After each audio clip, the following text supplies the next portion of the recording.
Assalamualaikum warahmatullahi wabarakatuh.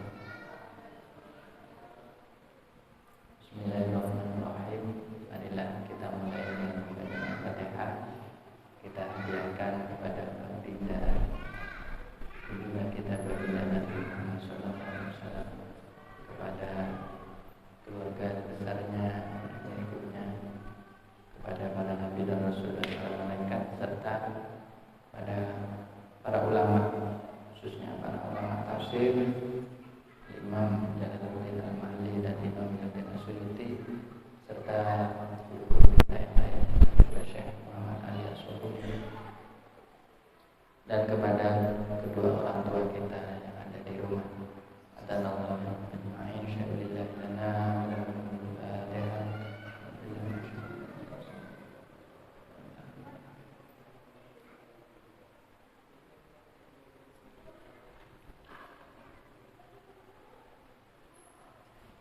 Dibagi Al-Quran. Kita selesaikan kajian tafsir surat Al-Muddathir. Sudah dibagi. Ada yang mau dan enggak.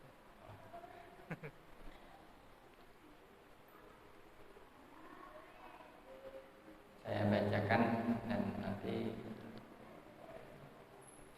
insyaallah kita akan selesaikan malam ini kalau waktunya memungkinkan. A'udzu billahi minasy syaithanir rajim. Bismillahirrahmanirrahim. Sa'uslihi saqar wa ma adraka ma saqar. La tubqi wa la tadhar. Lawahatun lil bashar. 'Alaiha 19. وَمَا جَعَلْنَا أَصْحَابَ النَّارِ إِلَّا مَلَائِكَةً وَمَا جَعَلْنَا عِدَّتَهُمْ إِلَّا فِتْنَةً لِلَّذِينَ كَفَرُوا لِيَسْتَيْقِنَ الَّذِينَ أُوتُوا الْكِتَابَ وَيَزْدَادَ الَّذِينَ آمَنُوا إِيمَانًا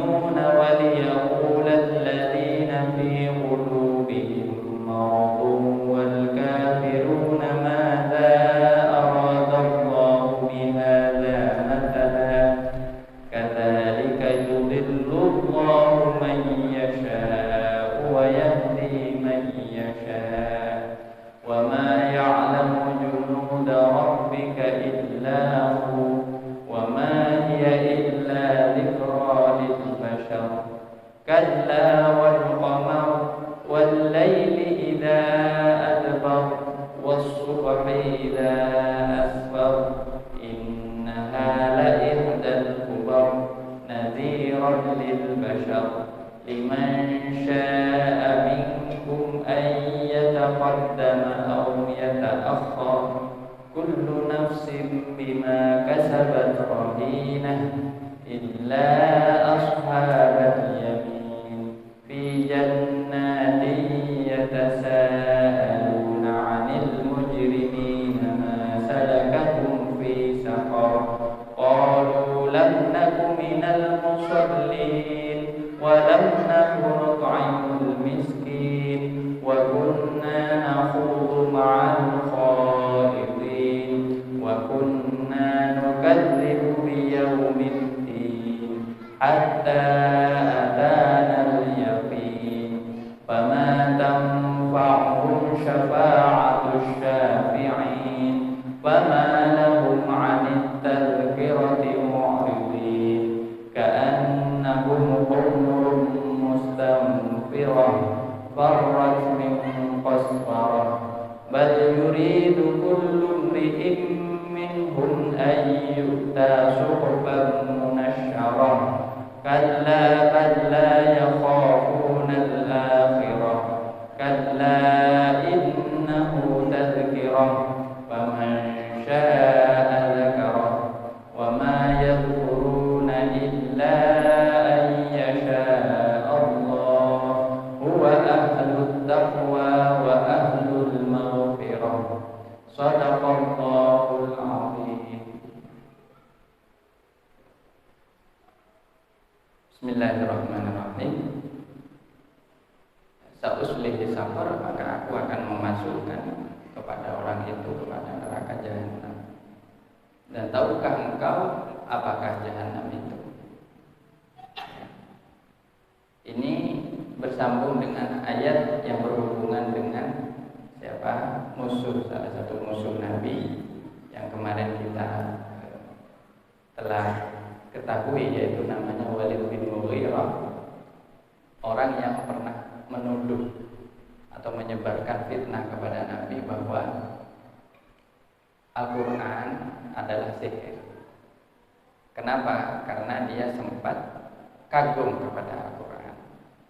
Namun itu dibantahnya sendiri karena dia malu kepada orang-orang kafir Quraisy yang lain. Janji Allah dia akan dimasukkan ke neraka. Jadi ini salah satu pesannya bahwa ada beberapa orang yang oleh Allah itu telah diberitahu bahwa itu ahlun nar. Ada kitab judulnya Al-Mubasysyaruna bin Nar, ya. Itu judulnya agak menggelitik, yaitu orang-orang yang diberi kabar gembira dengan neraka. Tentu kalau diberi kabar gembira neraka bukan kabar gembira, tapi kabar sedih atau justru menakutkan. Nah, ini ancaman Allah. Di dalam Al-Quran itu ada dua unsur. Ada janji Allah, ada ancaman Allah. Ada al-wa'du, ada al-wa'id. Kalau kita melihat isi Al-Quran, kandungan Al-Quran, mempelajari Al-Quran, ada dua aspek. Ya. Ada al-wa'du, janji Allah, ada al-wa'id, ancaman Allah. Nah, dua-duanya ini harus sama-sama kita hayati dan kita imani. Tapi demi kesempurnaan iman kita harus percaya kepada janji Allah. Ya. Tapi jangan hanya janji Allah yang menjanjikan hal-hal yang bagus-bagus saja, hal-hal yang enak-enak saja, seperti surga. Ya. Tapi juga kita harus beriman kepada ancaman Allah yang tidak enak, yang menimbulkan ketakutan. Nah, ciri dari orang mukmin adalah sama-sama mengimani kedua hal tersebut. Kalau berhubungan dengan ancaman Allah, dalam dirinya muncul rasa takut. Nah, ini ciri dari seorang mukmin. Nah, ini salah satu ayat yang berisi atau mengandung ancaman Allah. Ya. Nanti kita akan belajar kenapa kok, bagaimana cara kita meresapi, menghayati ayat-ayat yang berisi ancaman Allah. Tentu cara meresapinya bukan sekadar dengan membacanya, tapi lebih-lebih merasakannya, ya, seolah-olah ya, api neraka ya, itu ada di depan kita. Seolah-olah kita itu akan dihadapkan kepada api neraka. Nah, ini akan menimbulkan rasa khusyuk kepada kita. Ya, meski kita tidak akan mengalaminya hari ini di dunia. Nah, ini ciri dari neraka jahanam yang disebut sakor. Sakor itu artinya menyala-nyala. Ya. Apakah neraka sakor itu atau yang wa ma adraka ma sakor la tabqi wa la tadar? Cirinya itu yang pertama adalah tidaklah dia itu menyisakan apapun dan tidak meninggalkan apapun. Artinya memusnahkan apapun yang masuk ke dalamnya. Jadi ciri dari neraka ini sudah diungkap oleh Allah di dalam ayat ini. Apapun masuk di situ, tidak akan disisakan sedikit pun oleh. Jadi nama lain dari jahanam itu adalah sakor. Nah, ini tidak tolong terusnya untuk bapak-bapak dan ibu-ibu, nanti kalau ngasih nama jangan dinamai semua yang ada dalam Al-Quran itu dipakai namanya, jangan ya. Karena ada kata jahanam, sakor, nar, itu jangan dipakai buat nama orang, ya tidak boleh. Ya, itu karena itu hal-hal yang justru harus kita takuti. Kemudian lawahatun lil bashar, artinya membakar kepada manusia. Jadi ciri dari neraka jahanam itu membakar. Nah, ini yang kedua yang disebutkan.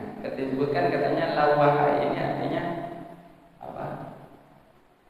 Muhriqatun lil bashar. Jadi membakar kepada kulit. Kita bayangkan api saja sekarang itu membakar, bagaimana dengan api neraka yang jauh lebih panas, yang itu tidak bisa dibayangkan. Jadi menghanguskan kepada kulit ini lawahatun lil bashar. Kemudian alaiha tis'ata asyar. Neraka ini dijaga oleh 19 malaikat. Ini keterangan atau ciri-ciri dari neraka jahanam yang ketiga. Mungkin ini lalu bisa menjadi panduan. Kalau angka 19 itu angkanya penduduk malaikat neraka. Siapa itu yang disebut dengan malaikat Zabaniyah? Nah, malaikat Zabaniyah ini adalah malaikat yang ditugaskan membantu malaikat Malik. Ya, malaikat Malik ini malaikatnya neraka. Nah, ini ada 19. Lalu ketika ayat ini turun, ini ada perkataan yang sombong dari Abu Jahal. Katanya dia, cuma 19 gitu kan. Kalau cuma 19, saya tinggal memanggil 17 orang dari pendekar-pendekarnya orang kafir Quraisy, sampai saya tak lawan 2. Jadi dikiranya malaikat itu sama seperti manusia, yang kekuatannya bisa dihadapi dengan tenaga manusia. Lalu turunlah ayat yang berikutnya ini, wa ma ja'alna ashaban nari illa malaika, terusnya. Artinya secara umum ya, ini saya mengambil kandungannya ya. Dalam arti saya resum tafsirnya, bukan resum terjemahannya, karena terjemahannya nanti panjenengan bisa baca di terjemah Al-Quran, atau sekarang sudah ada aplikasinya, tinggal download Al-Quran dan terjemahannya.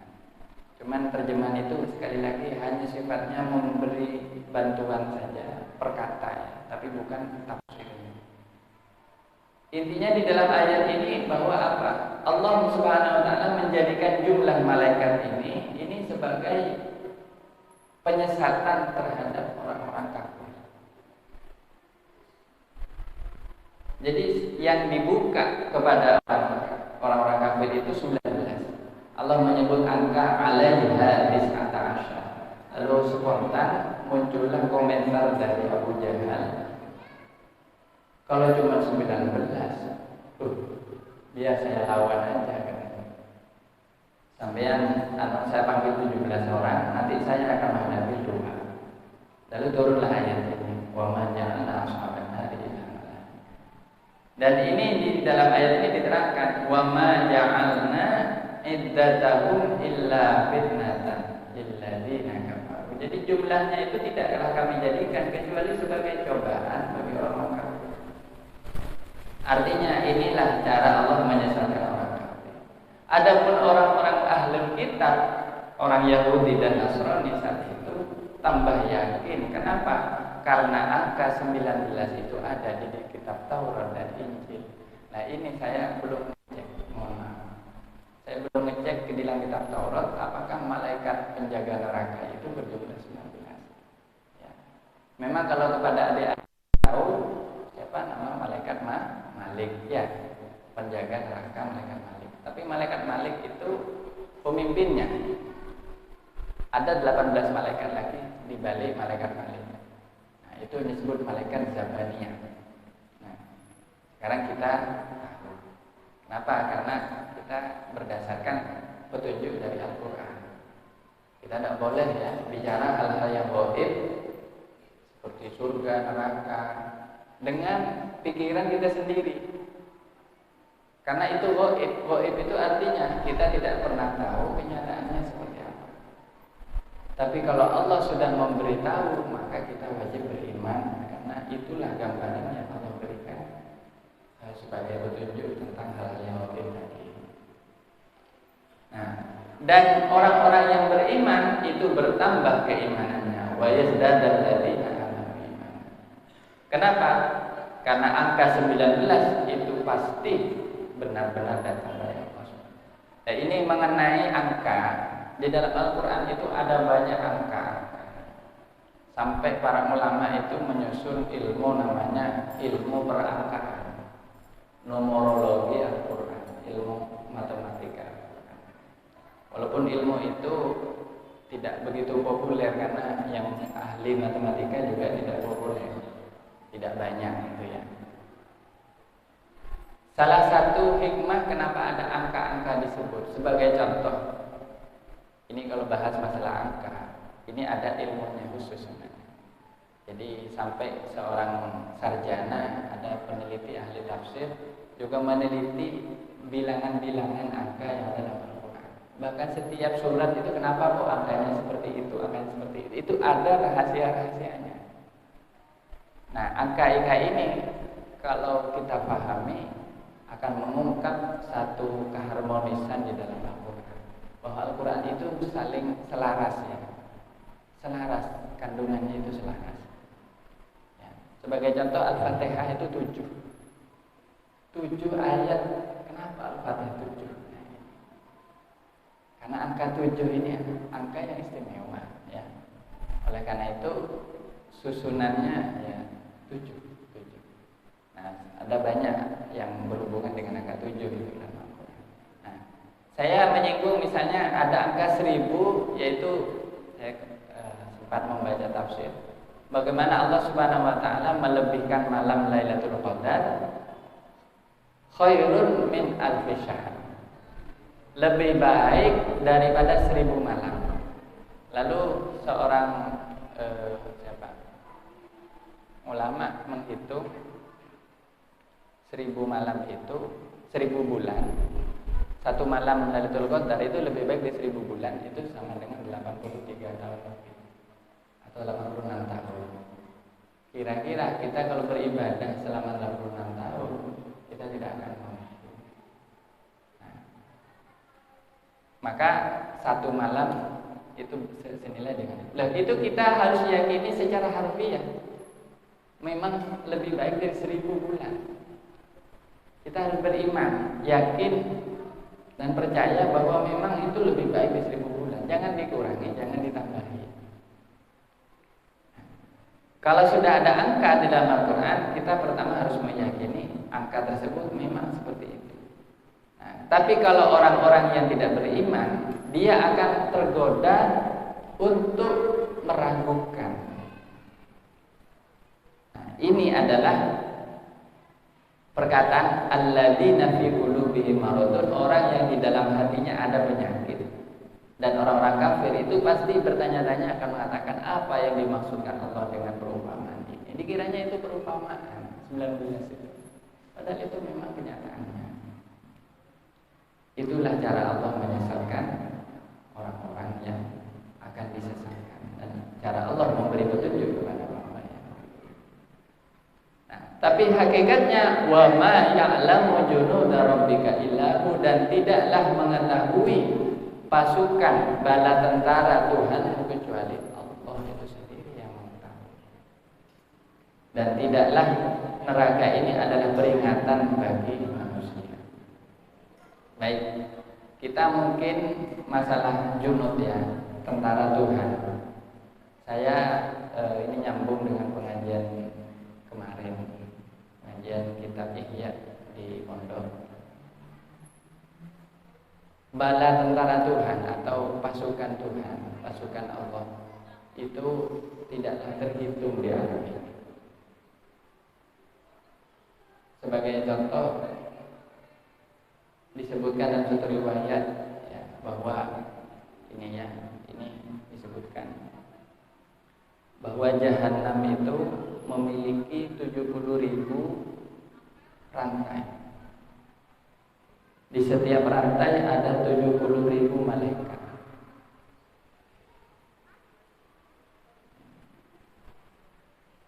Kemudian ciri-ciri dari penjaga neraka itu matanya seperti petir yang menyambar, dan rambutnya itu sampai ke dalam ke kakinya, dan keluar api dari mulut-mulutnya. Dan di antara kedua bahunya itu perjalanan 1 tahun. Dan salah satunya itu melempar penduduk neraka itu sekali lempar, sekali mengambil gitu ya, 70.000 manusia. Ini dalam tafsir As-Sawi, syarahnya tafsir yang lain. Ya, tapi siapa yang tahu angka 70.000 itu? Hanya Allah. Seperti apa? Ya, sekali lagi malaikat neraka itu tidak diciptakan dalam bentuk yang sama dengan malaikat surga, karena memang yang dihadapi penduduk neraka. Nah, gambaran-gambaran seperti ini kalau kita lukis saja dengan lukisan pasti sangat seram. Makanya daripada kita bertanya-tanya, lebih baik kita itu meyakini. Yang paling penting poinnya bukanlah detail-detail seperti apa wujud malaikat. Kita kalau ngejar-ngejar hal tersebut tidak akan bisa. Wa ma ya'lamu junuda rabbika illa hu. Jadi tidak perlu berspekulasi. Mungkin ini kata iseng, ada yang tanya, berapa sih jumlah malaikat yang ada di langit? Tidak ada yang tahu. Katanya setiap jarak seperti ini di langit ini ada satu malaikat. Setiap satu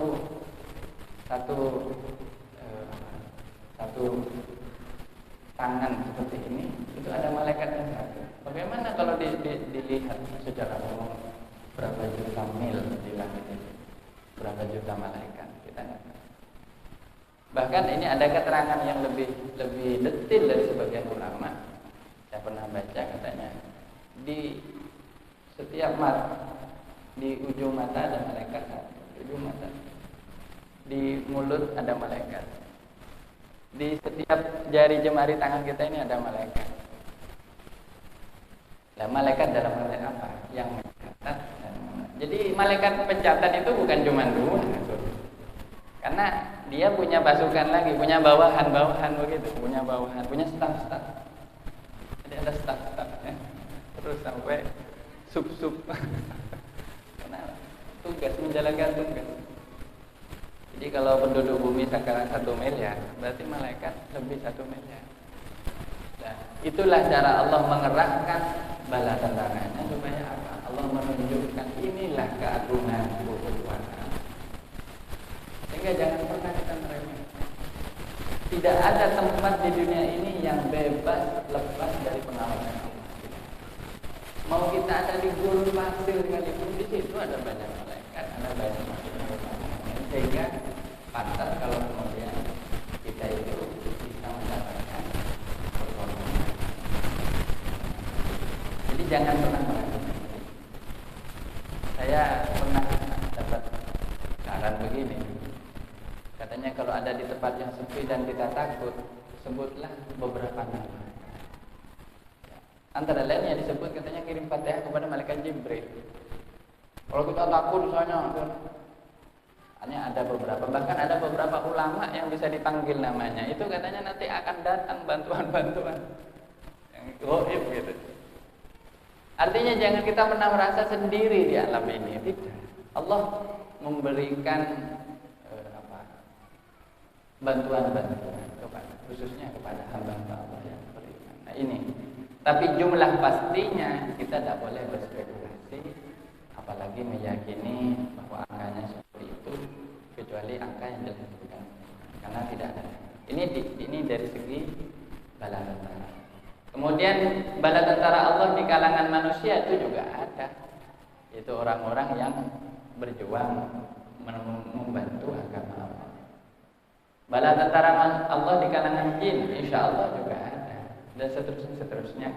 Nah, kita hanya meyakini saja dan tidak ada yang tahu jumlahnya dan sifat-sifatnya. Dan Rasulullah sendiri diperlihatkan sebagian dari semua itu. Ya. Bahkan suatu saat Kanjeng Nabi itu pernah ingin melihat wujud asli malaikat Jibril.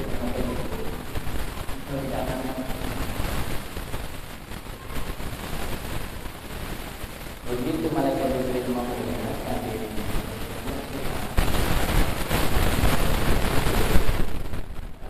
besar menutupi seluruh langit. Ini baru malaikat Jibril. Katanya sayapnya itu berjumlah berapa ribu sayapnya malaikat Jibril. Dari saking besarnya jisim malaikat. Bagaimana dengan malaikat yang lain? Ada malaikat yang lebih besar lagi, malaikat Israfil. Kemudian Rasulullah diberitahu Allah SWT bahwa seandainya malaikat Israfil itu, malaikat Israfil lebih besar lagi dari malaikat Jibril. Kemudian malaikat Israfil itu katanya kalau dari saking takutnya kepada Allah bisa menyusut seperti seekor burung musfur, ya, semacam burung perkutut begitu. Jadi kalau dari saking takutnya kepada Allah bisa menjadi kecil sekali malaikat Israfil. Itu ciri-ciri dari para malaikat. Nah, kita hanya meyakini karena manusia hanya diberi kesempatan satu bertemu dengan malaikat. Monggo kalau mau ketemu duluan nggak apa-apa. Kalau saya nggak mau, yaitu ketemu satu kali malaikat maut namanya. Itu nanti kesempatan terakhir sebelum manusia itu meninggal. Itu cuman ketemu satu kali itu kesempatan bertemu malaikat ya. Kalau yang lain-lain ya itu anggaplah bonus gitu ya. Kalla wal qamar, Allah bersumpah dengan atas nama bulan dan malam ketika malam itu hilang. Artinya ketika malam itu menjadi gelap dan ketika subuh itu menjadi terang. Makanya ini waktu subuh ini disebutkan di dalam surat Al-Mudaththir sangatlah mulia. Jangan coba-coba dengan sholat subuh atau waktu subuh ya. Inna Qur'an al-fajri kana mashhuda. Kalau diurut ya, waktu sholat yang paling banyak dipesankan oleh Allah ini adalah sholat subuh sama sholat asar. Karena ini dua sholat ini orang paling banyak lalai ya. Jadi sholat subuh itu disaksikan oleh Allah dan malaikat. Makanya barang siapa pagi-pagi katanya ya, itu katanya lebih bagus dari haji dan umrah kan gitu. Ada yang sebutkan katanya seluruh dosanya diampuni. Keluar pagi-pagi dari rumahnya masih gelap. Sholat subuh masih dalam keadaan gelap. Waktu utama sholat subuh adalah di awal waktu. Ya. Itu sholat orang yang sholat subuh lebih-lebih berjamaah itu disaksikan oleh Allah dan para malaikat. Ini kesaksian di dalam ayat Al-Quran yang lain yaitu Inna Qur'an dan surah Al-Fajr tidak salah. Inna Qur'an Al-Fajri kana masyhura. Jadi waktu subuh ini sampai disumpahi oleh Allah ya. Ini dari saking istimewanya.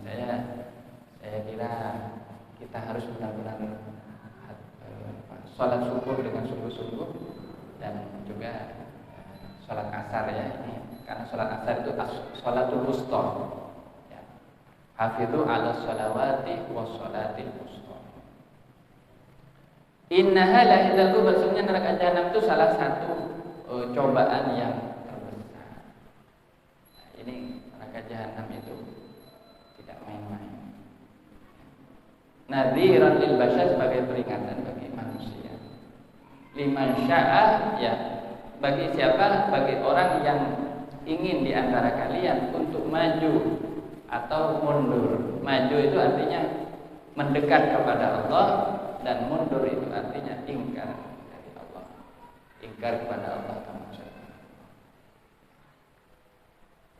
Dan jadi hidup itu kalau tidak maju ya mundur, ya taqaddam atau ya ta'khir. Kalau Anda istiqomah beribadah, kita semua istiqomah beribadah, sekurangnya yang wajib itu jangan sampai bolong gitu.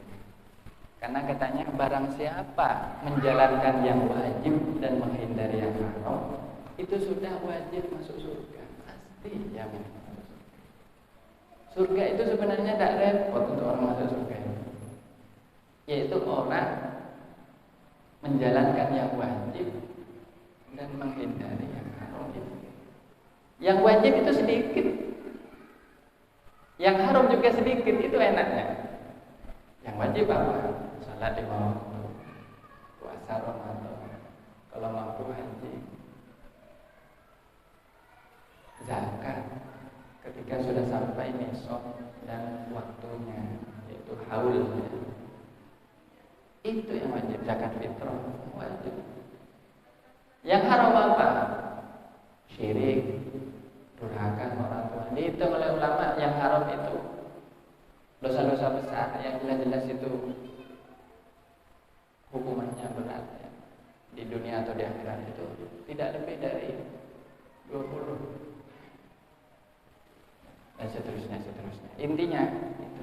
Dan kalau masih ada orang yang melakukan yang wajib terus masih senang dengan yang sunnah, sholat tahajud, sholat duha, masih sholat rawatib, masih bacaan Al-Quran, masih sedekahnya, masih berjihadnya, berjuang di jalan Allah, ini apa tidak masuk surga? Ya Allah, pasti ini. Hanya dengan syarat akhir hayatnya itu dalam keadaan Islam. Orang kalau amal solehnya hebat kayak apapun terus akhir hayatnya dicabut imannya Allah, ya sia-sia. Nah, makanya rumus masuk surga itu simpel sebenarnya ya. Kita mau maju dengan amal soleh atau mundur. Kalau mundur ini ya ta'khir, artinya kita tidak mau diajak. Suatu saat Rasulullah bersabda ya,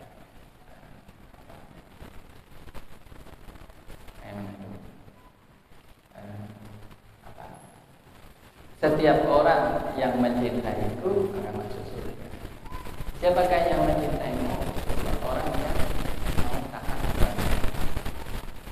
Sedangkan orang, kecuali orang yang illa man aba, kecuali orang yang enggak. Siapa ya orang yang enggak Rasulullah?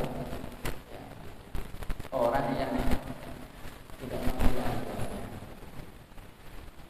Kita menyambut panggilan Allah, panggilan Rasulullah. Disuruh, ini panggilan. kita sudah insya Allah termasuk dalam golongan orang-orangnya tidak enggan untuk diajak berkumpul dengan beliau.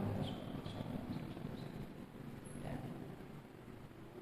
Tapi begini, surga itu bertingkat-tingkat juga ya. Kalau cuma yang wajib, ya dapat surga, cuma surga nomor berapa kan gitu. Nah kalau ada yang ingin lebih, tentu jangan hanya berpuas diri dengan hal yang wajib. Ini nanti di dalam hal ini setiap orang mukmin itu bertingkat-tingkat sesuai dengan hidayah yang Allah berikan. Kemudian kullu nafsin bima kasabat rahina, setiap diri, setiap jiwa itu tertahan oleh apa yang dilakukannya. Baik, ini perlu sedikit diurai agak panjang. Ini begini. Di sini ada kata rohin. Rohin itu rohan, itu gadai. Ya, tergadaikan. Kayak kita ini kalau pergi ke pegadaian, kita kan bawa barang berharga kita. Kita ngaruh barang berharga entah sepeda atau apa, misalnya punya emas begitu ya. Digadaikan untuk dapat uang. Ya kan ini proses penggadaian namanya, menggadaikan. Ini di dalam Al-Qur'an dipakai kata rohin. Setiap diri manusia itu adalah tergadaikan menurut apa yang dia perbuat. Coba kita pikir. Maksudnya apa? Apa yang kita bawa ke hadirat Allah, itulah yang akan menjadi jaminan kita. Ibaratnya, setiap amal kita itu sebenarnya ibarat kita sedang pergi pegadaian itu. Apa yang kita miliki ini, kita nanti akan gadaikan. Kita haturkan untuk kita jaminkan.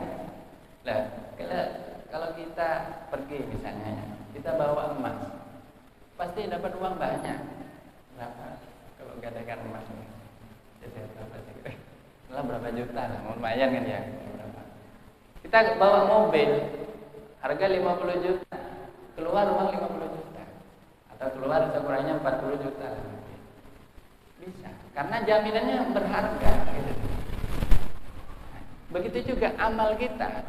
Ini kita sebenarnya sedang menggadaikan kepada Allah. Kita menggadaikan di pegadaiannya Allah. Bukan di pegadaian di Python, bukan. Pegadaian akhirat ini. Kita menggadaikan. Kita gadaikan, kita sholat, kita puasa, kita sedekah. Ini kita sedang, ini jaminan. Apa cairnya nanti keluarnya ini? Hasil dari setelah menggadaikan. Nanti tebusannya itu, tebusannya, gadainya itu adalah nanti ketika sudah masuk surga. Ketika sudah masuk surga, nanti akan diperlihatkan ini loh balasan. Maka kalau orang menggadaikan jaminan yang bermutu, yang berkelas, pasti juga yang keluar berkelas. Masuk akal. Ini yang dimaksud kullu nafsin atau dalam pemahaman yang saya coba bahasakan seperti itu. Sebaliknya, mohon maaf, kalau yang kita gadaikan ini barang-barang yang palsu, kita amal soleh, tapi sering riya, tidak ikhlas. Ini paling ngeri ini sebenarnya yang di depan ini kayak saya pakai godaan riya besar. Jadi imam, jadi tokoh, jadi ulama, jadi pak kiai, apa itu jaminan? Belum tentu. Itu bisa barang aspal asli tapi palsu. Itu sholat, Allahu Akbar, kayaknya khusyuk. Tapi tadi cuma buat supaya jamaahnya yakin kalau itu orang khusyuk. Kelihatannya motif hadis begini, alim Pak Ustaz itu Pak Kiai alim. Supaya honornya ditambah, supaya ratingnya naik. Kalau sekarang di YouTube supaya yang like banyak, yang subscribe banyak, supaya yang diundang di presiden. Bisa. Aspal, amalan aspal, asli tapi palsu. Itu dijaminkan kepada Allah. Allah tahu ini kelihatannya asli. Petugas Pegadaian tahu. Siapa petugas Pegadaian? Ya, malaikat-malaikat itu kan ditugaskan. Oh, ini palsu. Akhirnya dikasih apa? Ya sudah, dikasih jaminan yang enak-enak dulu, tidak apa-apa, dikasih di dunia dikasih. Yang mau dimau dikasih, tapi tidak dicairkan semua. Begitu tahu dicairkan, yang dicairkan adalah yang jelek-jelek, neraka. Neraka itu. Orang yang berilmu tapi tidak mengamalkan ilmunya itu katanya disiksa 70 tahun sebelum penyembah berhala. Ngeri. Penyembah berhala saja itu disiksanya nomor 2 setelahnya orang yang berilmu tapi tidak mengamalkan ilmunya. Orang yang berilmu contohnya tahu caranya ikhlas. Ikhlas itu apa? Tahu, tapi tidak diamalkan. Tahu bahwa dia harus sedekah karena sedekah itu katanya akan melebur dosa, tapi tidak pernah sedekah, pelit. Itu disiksanya 70 tahun sebelum penyembah berhala. Orang penyembah berhala aja padahal syirik loh ya. Itu aja masih diturunkan. Masih apa? Nomor 2 setelah orang alim yang tidak mengamalkan ilmu. Jadi yang berat ini sebenarnya yang di depan nih. Kalau yang di belakang cuma mendengar itu pahala apa dosanya tidak banyak. Yang di depan ini sudah katanya punya pengetahuan, nanti mengajarkan lagi lah, salah sedikit sesat. Nah ini naudzubillah, makanya kita harus benar-benar. Nah, sekali lagi sebaliknya kalau jaminan kita kepada Allah itu perkara yang sangat jelek, mosok kita menghadap kepada Allah kita bawa apa foto orang, apa Allah terima? Ya, nanti akan digolongkan bukan di tempat yang sama dengan emas dengan yang tadi, pegadaiannya lain, tapi nanti. Nah, jadi setiap diri kita itu sebenarnya membawa jaminan, dan jaminan itu adalah amalnya. Nah, ini sebenarnya di dunia sendiri sudah terbukti orang yang punya amal itu bisa dijadikan jaminan juga. Sebagai contoh dulu begini, ada 7 orang pemuda itu tersesat kemudian masuk ke satu gua. Dia itu tiba-tiba terkena musibah, guanya itu nutup, Pak. Nutup batu besar, ada batu besar, dia tidak bisa keluar dari gua itu. Kemudian 7 pemuda ini bukan Ashabul Kahfi, ini pemuda yang lain. Itu bingung, saya mau keluar gimana, nanti saya mati dalam gua ini kan gitu. Akhirnya masing-masing ini katanya pemuda ini menyebutkan amal solehnya sebagai penebusan atas musibah. Satu-satu ada yang nyebut, ya Allah, saya pernah berbakti kepada ibu saya, begini. Disebutkan amalnya. Jadi katanya bikin kesepakatan masing-masing, ayo sebutkan amal solehnya, kemudian berdoa. Kalau Allah menerima amal soleh itu, saya yakin, kita yakin ini gua ini terbuka. Satu persatu maju ke depan gua itu, mulut gua itu, kalau tertutup batu besar sekali yang tidak ada manusia yang bisa mengangkat. Terjebak. Akhirnya satu ada yang berdoa dengan amalnya, pernah berbakti. Yang mengharukan satu, saya mau satu. Satu ini pernah pacaran dengan seorang gadis yang sangat cantik. Dan gadis ini kaya raya, sudah mau nikah. Cuman pas pacaran si gadis ini tergoda setan ya. Dia itu ngajak zina kepada cowoknya ini, para pemuda ini. Pemuda itu bilang, ayo mas tidur sama saya. Sudah siap, mungkin mirip seperti kisah Nabi Yusuf itu ya, yang digoda oleh istrinya pembesar Mesir itu ya, tokoh Mesir. Itu sudah mungkin sudah buka baju begini, sudah posenya itu sudah sangat menggoda. Siapa yang bisa lari dari godaan seperti itu? Dia itu ingat kepada Allah. Dia ingat kalau saya masuk kepada orang ini, perempuan ini, saya berkumpul dengan perempuan ini, maka murka Allah akan menimpa saya. Lari dia, lari seperti itu, kencang larinya. Nah, terus dia sebutkan, ya Allah, saya pernah diajak tidur oleh seorang perempuan, tapi karena saya takut kepadamu ya Allah, saya menghindar dan saya lari. Kalau ini menjadi amal yang kau terima, maka bukalah. gua ini. Langsung buka. Bener, akhirnya satu persatu 7 pemuda ini diterima.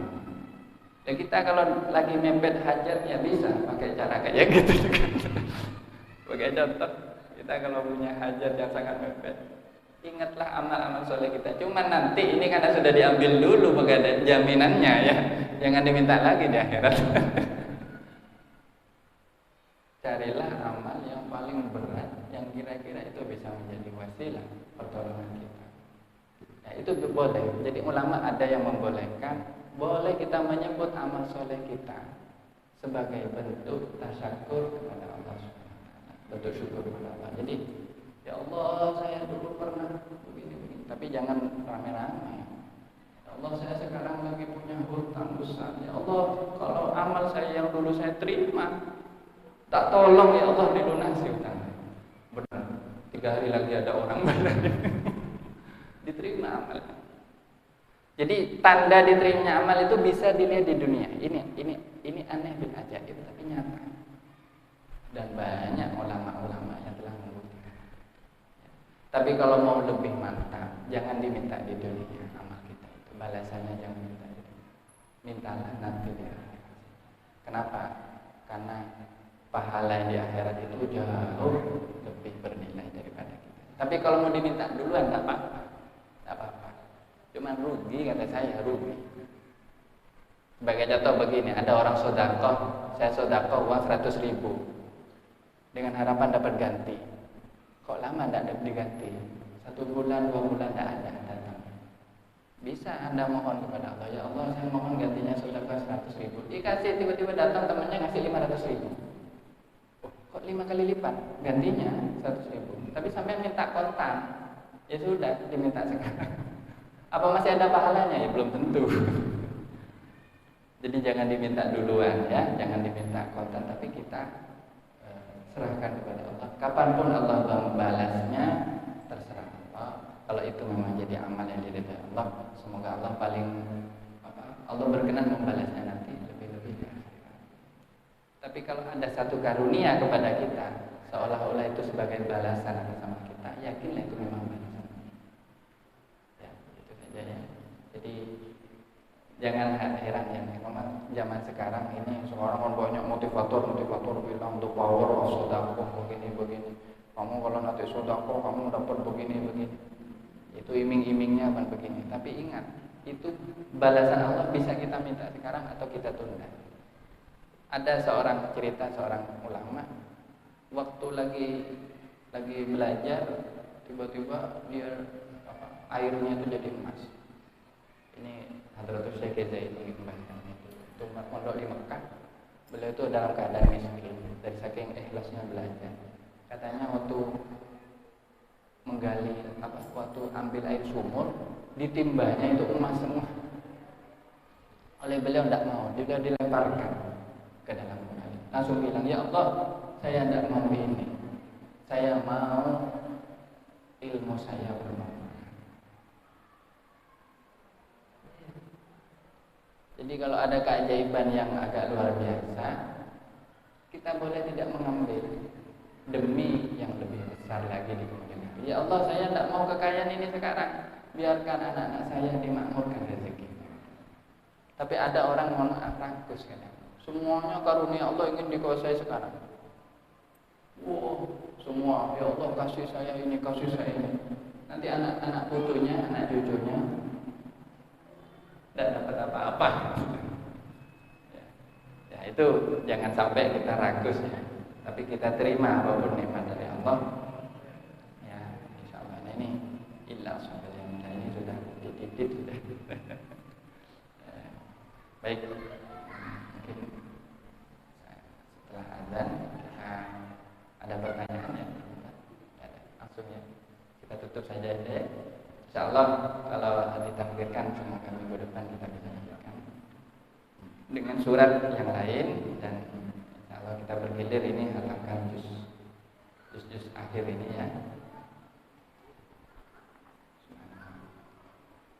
Ada pertanyaan kan? Tidak ada. Tak perlu ya. Ada ini. Tidak ada. Baik. Demikian, nafa'anallahu biyakum. Assalamualaikum warahmatullahi taala wabarakatuh.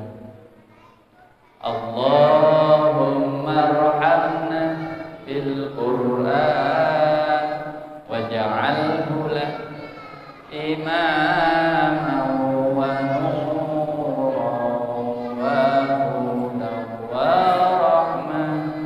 Allahumma dzakkirna minhu ma nasina wa 'allimna minhu ma jahilna warzuqna tilawatahu ana al-laili wa atrafan nahar waj'alhu lana hujjatan ya rabbal alamin. Allah ya rabbal alamin.